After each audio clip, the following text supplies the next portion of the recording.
Hi, welcome back to EducateTube.com. My name is Sipsky, your host. Today I'll be talking about the 5 Sony cameras that I currently have and highly recommended. The first one, of course, is the NEX3N that I'm filming with now. It's a vlogging camera. The reason I recommend that is it's a very affordable camera. It has a flip-up screen just like the A5000. It can do 1080p 24 frames per second or 30 frames per second. It has focus peaking if you do manual lens.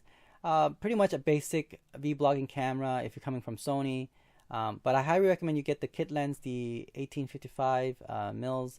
It has a built-in image stabilization, the OSS feature on this lens. So definitely, and for the price too, it's really affordable. So combining the kit lens, the 1855 with this NEX3N, you're looking at about used, right? I always buy used when I'm talking about these budgeted camera. You're looking about $250 to $300. Which is very affordable, especially 1080p full for HD, and you're starting out with Sony and you want to move up to the full frame eventually. This is a camera to start out with. The other one I also recommend is the A5000, which is an upgrade to the NEX3N. The reason you want to upgrade to this camera, of course, it has a Wi-Fi, and so that means that you can sync with your smartphone and you're able to control it with your smartphone. If that's important to you, then yes, this is a good camera to have. It's also a 20 megapixel versus a 16, right? So additional 4 megapixel, which is not that much, right? What else is good about it? Well, I think the menu is a little bit better.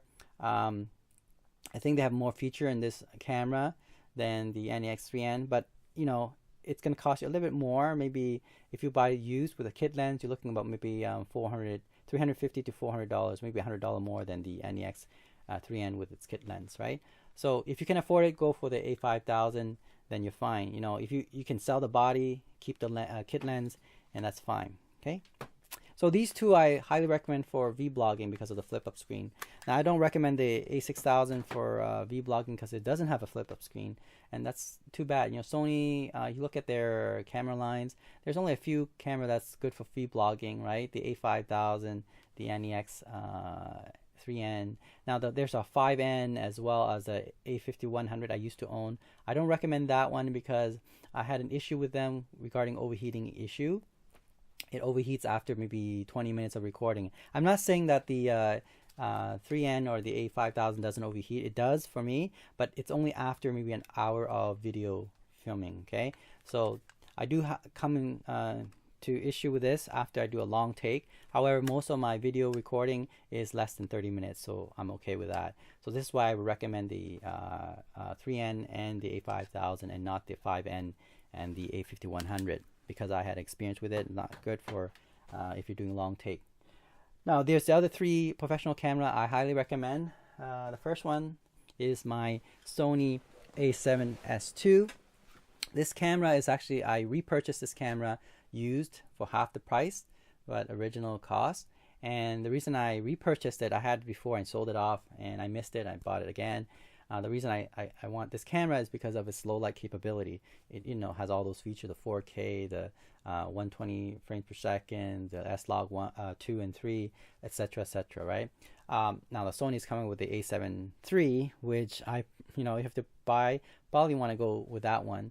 But this is a specialized camera. It's like, if you're doing more night scene, you're doing horror films, everything related to that requires basically when you don't have that much low light, you don't have light, and it's in a low light scene, then this is a camera to put your money in, okay? Now the reason you want to get this, because most likely aftermarket price for this camera is now half what you get new. So if you can afford it and you're into video filming, especially with night events and all that, definitely this is a camera to have, and that's why I bought it. It's because of that. I have the A7R3, which I'm talking about right now. It's a wonderful camera. It's almost perfect, right? But the only issue I have is that I need a second camera, and that second camera can complement this A7R3, and that is having that be able to record it in low light scenes. And I would say if all the camera that complement the A7R3, it would have been the A7S, right? The A7S series, and the A7S II is perfect camera for that. It has in body stabilization and 4K S-Log 2 and 3. You can do 120 frames per second, full HD. Okay, so same thing with the here I have the I would say probably my best camera that I own currently. It's the A7R3. Now this camera is amazing. It took me about 4 months to get it, and I had to wait for different reviews on it, and to pretty much made the right decision to buy it. And it's a wonderful camera because it's one of those camera that you're proud to own. It's a 42 megapixel in-body stabilization, 4K, S-Log 2 and 3, very fast focusing, 10 frames per second, and so on and so on. Like, you can check the spec yourself. I don't want to be talking about that, but it's basically an A7R2 plus A6500, which I mentioned in my previous video, and that's why I sold those two off and ended up getting just one camera, which is this one here. And with the A7S2 together, this is going to be amazing camera for short films. Now notice how it has the lens attached to it. This is a Minolta 2870 mils with aperture of f2.8. I use a special adapter, the LAEA4, because this is an A-mount lens attached to it. Okay, so it's a bit slow because of the A-mount lens. However, if you're doing portrait, this is a very good combination. And for the price, 2870 f2.8, compare that to G Master, the Sony f4 2470. This is definitely very affordable. It's half or a third of the price of those lens that I mentioned. Okay, Minolta is not in existence anymore because Sony bought it over. Too bad that they didn't continue on with their lines, but this lens anyway is still very good. It's not as sharp as the Sony's, but in terms of color rendition, it's very, very good. It's classic, right? Beautiful color rendition coming out from this lens. I may have a photo showing you later on, taking with my A7R3 to show you its ability, but I'm proud to own this lens. Okay, it's very affordable as well. But anyway, I'll talk about the lens later on. I'll have another video on that. The last video camera that I want to talk about, which I'm proud to own, is of course this one here. This is the Sony FS700R. Now this video camera, the reason I purchased it is because notice that the mirrorless cam that I mentioned, the 4 of them that I just mentioned, the problem with them is of course it has a limit of 30 minutes. Okay, it can record only 30 minutes and then it pretty much stop recording and you press the record again. And another issue with it, now not with the A7S2 or the A7R3 regarding overheating issue, right? So you can keep pressing recording and you'll be okay. The A5000, the 3N, the vlogging camera, you can't do that too much because it will overheat. Now I'm not saying that the A7S2 or the A7R3 doesn't overheat over, let's say, 2-3 hours of take. I haven't stretched that far yet, but I have to say that even with I remember when the first time I owned my A7S2, I went to Las Vegas with my family, and I was out in a very hot environment. You're talking about over 90 degrees, close to 100 degrees, and after a couple hundred shot and some videos, it did overheat once, and then I changed the lens and it stopped. So there is an overheating issue if you have extreme condition regarding the mirrorless camera. This is why I decided to get a professional video camera, which I think a lot of YouTubers don't talk about. The overheating issue can be a problem if you're doing a long event filming. For example, let's say there's a conference or you're talking about some kind of shoot that requires at least 2-3 hours. Then you probably would expect your videographer or photographer to get this camera, okay? Because this is meant for a long take. As long as I have the memory card for it and the battery, this can take over 10 hours of shoot without an issue. Now notice how this camera, the FS700R, has a external monitor. This is a Atomos Shogun 4K. So notice how it's hooked up. This is a SDI cable connected to it. So it's able to record for a long time as long as I have the battery and the memory for it. and this is a 4K enabled.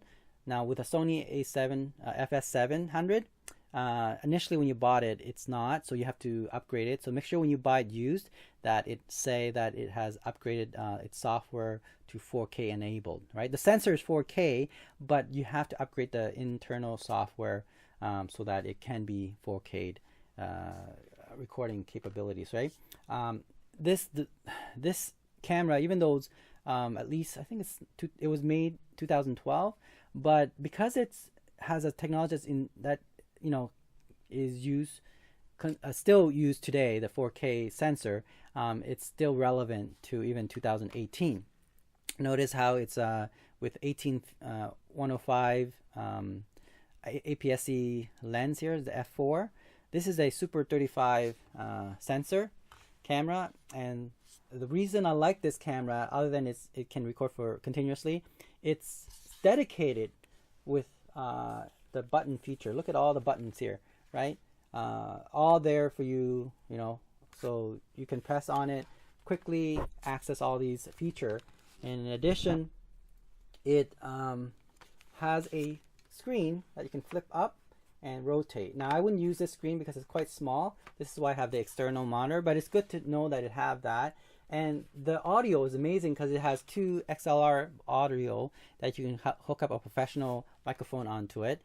So definitely, you're looking about, remember video is not just about image, it's also about sound. So make sure you invest in a good audio system. And, the Sony FS700 have a SLR connected in there, and so you can get a good mic to use for recording. So excellent camera. Another excellent feature with this camera is that it can do 240 frames per second full frame, or for full HD, I mean, 16 seconds. So if you're into like slow motion scenes, this is the camera to have. In fact, if you have the Atomos Shogun Inferno, you can actually do 4K 60 frames per second. So a lot of people are talking about, I hope Sony can come out with the, Sony, what's that, the A7S III, right? They're waiting for that, and a lot of people are waiting for that. They're hoping that the Sony will come out with the, 10 bits 422, 4K 60. I think it might happen, but you're looking at a $4,000 plus tax camera for Canadian dollars, right? Camera, so it's quite expensive. You might as well invest in this camera because this camera can do with external monitor, right? You buy used, you're looking at like maybe around 2,500 to 3,000 plus the Atomos Shogun. You buy used another 1,000. You're looking about almost the same price as this, maybe about $500 cheaper than the Sony A7S III. But this has much more featured and designated for long video take. With the Inferno Shogun, you can do 4K 60 as well as 120p frames per second, 120 frames per second, 4-second burst mode, or you can do 240 as well. I don't know if it's a continuous or it's a burst mode, but definitely can do that. Okay, so this camera is still relevant today, and this is why I purchased it. It has ability to do long take, and buying the proper external monitor. There's also another one by Conversion Design, which is a Odyssey, I think 7Q Plus. That one's a bit more expensive, but you can also do what I told you, the 4K 60 and also 120 frames per second, 4K 4-second burst mode, right? You can purchase that, but that's quite expensive. However, like if you're into these type of slow motion, then definitely the one that you want to get. And it can do 10-bit 422. Now with the Odyssey 7Q Plus, I think they can do 12-bit video. So that's amazing. Okay, so anyway, if you can afford it, get this video camera. That will definitely complete your set of equipment. And of course, the last one, which I don't have with me right now, that I have somewhere I put in my storage, is the Sony Action Cam. That one is a good camera to have as well, and in fact I have 2 of them. It has a casing that you can put in water up to I think 30 meter, and you can record underwater sceneries. It's a full HD 1080p. I think it's 30 frames per second or 60 frames. I'm not sure, but I have those two.